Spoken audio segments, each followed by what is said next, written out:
কিয়ামতের আগে আগে আরো কিছু মানুষকে আল্লাহ পাক কিন্তু শূকর এবং বানরে পরিণত করবেন। এই হাদিসটা কি জানেন?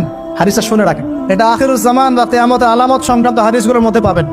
আল্লাহ রাসূল সাল্লাল্লাহু আলাইহি ওয়াসাল্লাম বলেছেন, কিয়ামতের আগে আগে আমার উম্মতের মধ্যে, ভালো করে শোনেন, কিয়ামতের আগে আগে আমার উম্মতের মধ্যে একদল মানুষ বের হবে যারা মদ পানকে হালাল মনে করবে। কাকে?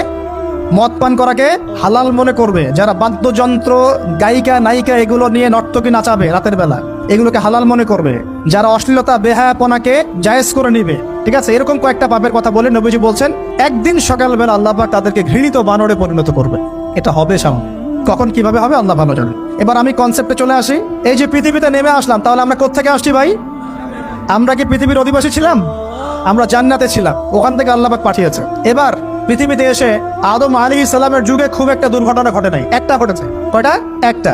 ভাই হাবিলের কোরবানি কবুল হয়, কাবিলের অন্তর্দাহ হয়, জ্বালা হয়। কেন হাবিলেরটা কবুল হবে, কাবিলের কেন হচ্ছে না? এই হিংসার বশবর্তী হয়ে কাবিল হাবিলকে হত্যা করে ফেল। হত্যা করে লাশটা দাফন করার পদ্ধতিও তার জানা ছিল না। আল্লাহ কাককে পাঠালেন, কাককে দেখে সে শিখলো। প্রথম দুর্ঘটনা হচ্ছে হাবিল কাবিলের দুর্ঘটনা। বলে রাখি, আজকেও নিজের ভাইয়ের বেশে বহু কাবিল মুসলিম সমাজের মধ্যে ঘুরে বেড়ায়।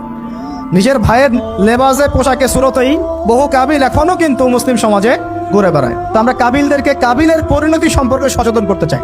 হাবিল বলেছিল, তুমি যদি আমাকে মারতে আসো, আমি তোমাকে মারার জন্য হাত বাড়াবো না।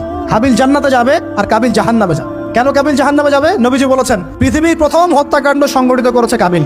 এই কারণে পৃথিবীতে যত খুন হবে, সমস্ত খুনের পাপের একটা অংশ কাবিলের আমলনামায় যোগ করা হবে। বলে নাউজুবিল্লাহ।